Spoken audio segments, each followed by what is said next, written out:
Hello everyone, welcome to my channel.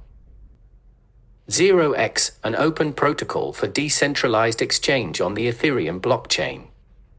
Will Warren, Amir Bandili. ZRXproject.com. February 21, 2017. Abstract. We describe a protocol that facilitates low-friction peer-to-peer exchange of ERC20 tokens on the Ethereum blockchain. The protocol is intended to serve as an open standard and common building block, driving interoperability among decentralized applications, DApps, that incorporate exchange functionality. Trades are executed by a system of Ethereum smart contracts that are publicly accessible, free to use, and that any DApp can hook into. DApps built on top of the protocol can access public liquidity pools or create their own liquidity pool and charge transaction fees on the resulting volume. The protocol is unopinionated, it does not impose costs on its users or arbitrarily extract value from one group of users to benefit another. Decentralized governance is used to continuously and securely integrate updates into the base protocol without disrupting DApps or end users. 1. Introduction. Blockchains have been revolutionary by allowing anyone to own and transfer assets across an open financial network without the need for a trusted third party. Now that there are hundreds, of blockchain-based assets, and more being added every month, the need to exchange these assets is compounding. With the advent of smart contracts, it is possible for two or more parties to exchange blockchain assets without the need for a trusted third party. Decentralized exchange is an important progression from the ecosystem of centralized exchanges for a few key reasons. Decentralized exchanges can provide stronger security guarantees to end users since there is no longer a central party which can be hacked, run away with customer funds, or be subjected to government regulations. Hacks of Mt. Gox, Shapeshift, and Bitfinex, 3, have demonstrated that these types of systemic risks are palpable. Decentralized exchange will eliminate these risks by allowing users to transact trustlessly, without a middleman, and by placing the burden of security onto individual users rather than onto a single custodian. In the 2 years that have passed since the Ethereum blockchain's Genesis block, numerous decentralized applications, DApps, have created Ethereum smart contracts for peer-to-peer exchange. Rapid iteration and a lack of best practices have left the blockchain scattered with proprietary and application-specific implementations. As a result, end users are exposed to numerous smart contracts of varying quality and security, with unique configuration processes and learning curves, all of which implement the same functionality. This approach imposes unnecessary costs on the network by fragmenting end users according to the particular DApp each user happens to be using, destroying valuable network effects around liquidity.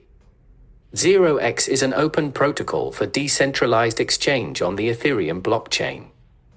It is intended to serve as a basic building block that may be combined with other protocols to drive increasingly sophisticated DApps. 4. ZRX uses a publicly accessible system of smart contracts that can act as shared infrastructure for a variety of DApps, as shown in Figure 1. In the long run, open technical standards tend to win over closed ones, and as more assets are being tokenized on the blockchain each month, we will see more DApps that require the use of these different tokens. As a result, an open standard for exchange is critical to supporting this open economy. Figure 1. Open protocols should be application agnostic. Decoupling the protocol layer from the application layer provides mutual benefits for DApp developers and end users alike. 2. Existing work. Decentralized exchanges implemented with Ethereum smart contracts have failed to generate significant volume due to inefficiencies in their design that impose high friction costs on market makers. In particular, these implementations place their order books on the blockchain, 5 to 8, requiring market makers to spend gas each time they post, modify, or cancel an order. While the cost of a single transaction is small, frequently modifying orders in response to evolving market conditions is prohibitively expensive. In addition to imposing high costs on market makers, maintaining an on-chain order book results in transactions that consume network bandwidth and bloat the blockchain without necessarily resulting in value transfer. Automated Market Maker (AMM) smart contracts are proposed 9.10 as an alternative to the on-chain order book. The AMM smart contract replaces the order book with a price adjustment model in which an asset spot price deterministically responds to market forces and market participants on either side of the market trade with the AMM rather than with each other. Benefits of the AMM include availability. It is always available to act as a counterparty, though the spot price it offers may be worse than what one could get from a more traditional exchange, and ease of integration with external smart contracts that need to execute market orders. The deterministic nature of price adjustment models make them insensitive to market liquidity, meaning that trades cause prices to move the same amount in both thick and thin markets. 11. In other words, AMMs impose artificial constraints on the supply curve. If the price adjustment model is too sensitive, even small trades will produce large fluctuations in the spot price. If the price adjustment model is not sensitive enough, the AMM's bankroll will quickly be depleted by arbitrageurs.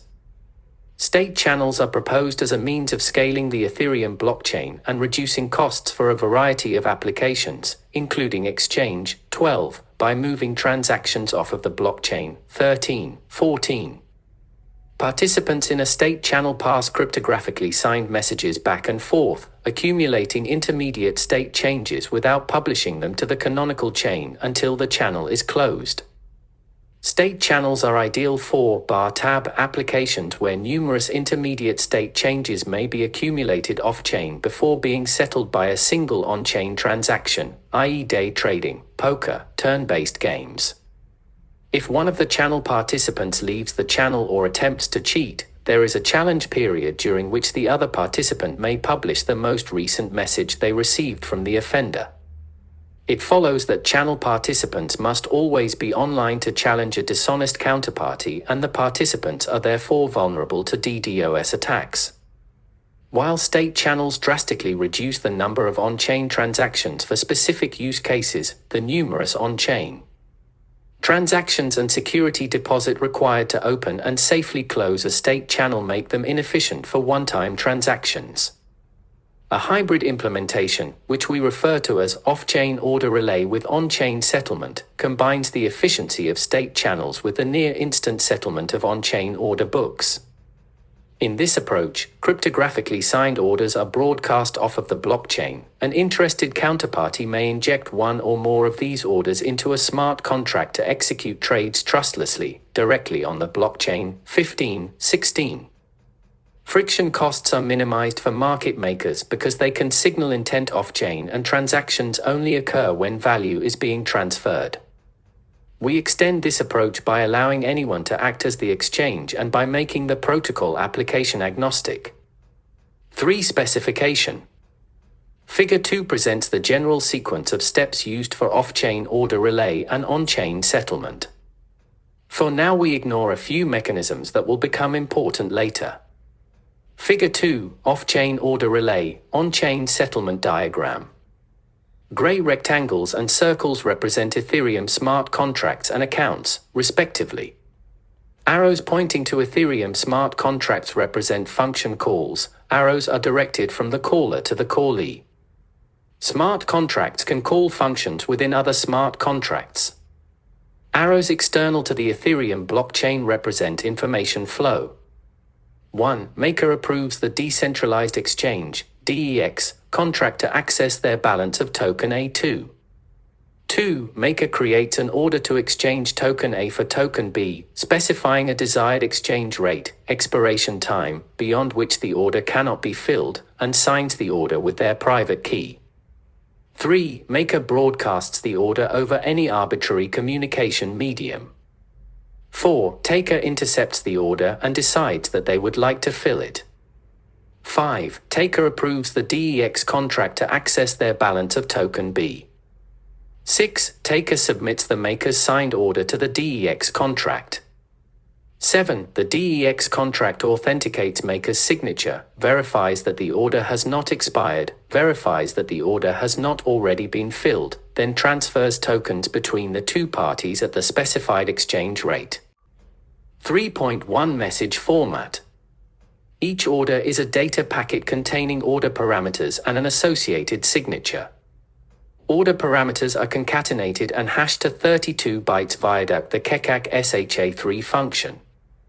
The order originator signs the order hash with their private key to produce an ECDSA signature. 3.1.1 Point-to-point orders.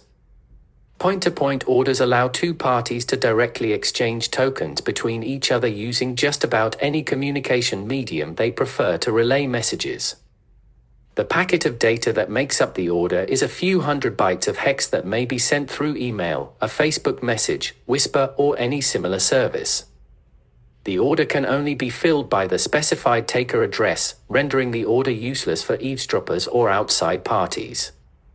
Table 1. Message format for point-to-point orders. 3.1.2 Broadcast orders.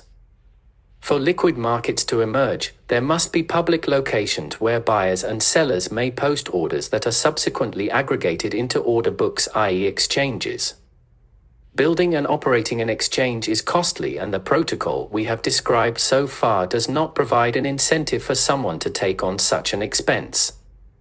Broadcast orders solve this issue by allowing anyone to act as an exchange, maintain an order book, public or private, and charge transaction fees on all resulting liquidity. We refer to entities that host and maintain an order book as relayers rather than exchanges. Where an exchange must build and operate proprietary infrastructure, execute trades, and handle user funds, relayers merely facilitate signaling between market participants by hosting and propagating an order book that consists of generic messages. Relayers do not execute trades on behalf of market participants, as this would require market participants to trust the relayer. Instead, takers execute their own trades. The message format for broadcast orders includes two changes to the point-to-point message format to facilitate public exchange and incentivize relayers. First, broadcast orders do not specify a taker address, allowing a broadcast order to be filled by anyone that happens to intercept it. Second, broadcast orders include fee A, fee B, and fee recipient parameters which specify transaction fee values and an address used by a relayer to collect transaction fees. The exchange smart contract transfers these fees to fee recipient if and when an order is filled. Figure 3 presents the sequence of steps makers and relayers use to negotiate transaction fees in a trustless way. Figure 3. Relayers host and maintain an off-chain order book in exchange for transaction fees. This diagram illustrates off-chain order relay and the sequence of steps used by makers and relayers to negotiate transaction fees in a trustless way. Transaction fees are moved from the maker and/or taker to the relayer upon settlement of a trade, extending the on-chain settlement process shown in Figure 2. Relayer cites a fee schedule and the address they use to collect transaction fees. Maker creates an order, setting fee A and fee B to values that satisfy relayer's fee schedule, setting fee recipient to relayer's desired receiving address, and signs the order with their private key. Maker transmits the signed order to relayer. Relayer receives the order, checks that the order is valid and that it provides the required fees. If the order is invalid or does not meet relayer's requirements, the order is rejected. If the order is satisfactory, relayer posts the order to their order book. Takers receive an updated version of the order book that includes maker's order. Taker fills maker's order by submitting it to the exchange contract on the Ethereum blockchain. Table 2. Message format for broadcast orders. While it may seem odd that the maker is specifying the transaction fees, keep in mind that relayers ultimately have control over which orders get posted. Therefore, if the maker wants their order to be posted to a specific order book, they must set fee A, fee B, and fee recipient to values that satisfy the relayer associated with that order book. Since fees are negotiated off-chain, relayers may change a fee schedule dynamically and at their own discretion, for incoming orders that haven't been signed yet, not for existing orders. Relayers may use information that is available on-chain or off-chain in setting and adjusting fees, allowing for flexible fee schedules, flat fees, percentage-based, volume-based, tiered, subscription models, etc. However, once the relayer has accepted an order onto their order book, the order's fee values cannot be changed. Conventional exchange services use a matching engine to fill market orders on behalf of their users, and users must trust that the exchange will provide them with the best available price. Generally, users can feel assured that these regulated entities will be held accountable if they attempt to cheat or in the event that a matching engine malfunctions. For ZRX protocol to remain trustless, relayers cannot be given the ability to execute trades on behalf of makers and takers. Instead, relayers can only recommend a best available price to takers, who must then independently decide to sign and send the transaction to the blockchain. This means that ZRX protocol cannot support true market orders. However, a well-designed web application can approximate this type of user experience. It is important to recognize that the fee recipient address can point to any arbitrary smart contract. This means that complex relayer incentive structures can be plugged into ZRX protocol. For example, a fee recipient contract could be designed to split transaction fees between multiple relayers or distribute transaction fees across a swarm of nodes according to the level of contribution each node makes in propagating an order book within a censorship-resistant P2P network through smart contract. The exchange protocol is implemented within an Ethereum smart contract that is publicly accessible and free to use. No additional costs are imposed on users beyond standard gas costs. It is written in the Solidity programming language and contains two relatively simple functions, fill and cancel. The entire contract is approximately 100 lines of code, and it costs approximately 90k gas to fill an order. 3.2.1 Signature Authentication. The exchange smart contract is able to authenticate the order originator's, maker's, signature using the eCrecover function, which takes a hash and a signature of the hash as arguments and returns the public key that produced the signature. If the public key returned by eCrecover is equal to the maker address, the signature is authentic. 3.2.2 Fills and partial fills. The exchange smart contract stores a reference to each previously filled order to prevent a single order from being filled multiple times. These references are stored within a mapping, a data structure that, in this case, maps a 32-byte chunk of data to a 256-bit unsigned integer. Passing the parameters associated with an order into the kecak SHA-3 function produces a unique 32-byte hash that may be used to uniquely identify that order. The odds of a hash collision, finding two different orders with an identical hash, are practically zero. Each time an order is filled, the mapping stores the order hash and the cumulative value filled. A taker may partially fill an order by specifying an additional argument, value fill, when calling the exchange smart contract's fill function. Multiple partial fills may be executed on a single order so long as the sum of the partial fills does not exceed the total value of the order. Table 3. Takers must provide an additional argument when attempting to fill an order. 3.2.3 Expiration time. An order's expiration time is specified by the maker at the time the order is signed. The expiration time is an unsigned integer value that represents the absolute number of seconds since the Unix epoch. This value cannot be changed once it has been signed. Time within the Ethereum virtual machine is given by block timestamps that are set each time a new block is mined. Therefore, the expiration status of an order does not depend upon the time at which a taker broadcasts their intention to fill an order. Instead, it depends upon the time at which the fill function is being executed in the EVM by a miner. A miner cannot set the block timestamp of the current block to be earlier than the timestamp of the previous block. 3.2.4 Cancelling orders. An unfilled and unexpired order may be cancelled by the associated maker via the exchange smart contract's cancel function. The cancel function maps an order's hash to the order's maximum value, value A, preventing subsequent fills. Canceling an order costs gas and, therefore, the cancel function is only intended to serve as a fallback mechanism. Typically, makers are expected to avoid on-chain transactions by setting their order expiration times to match the frequency with which they intend to update their orders.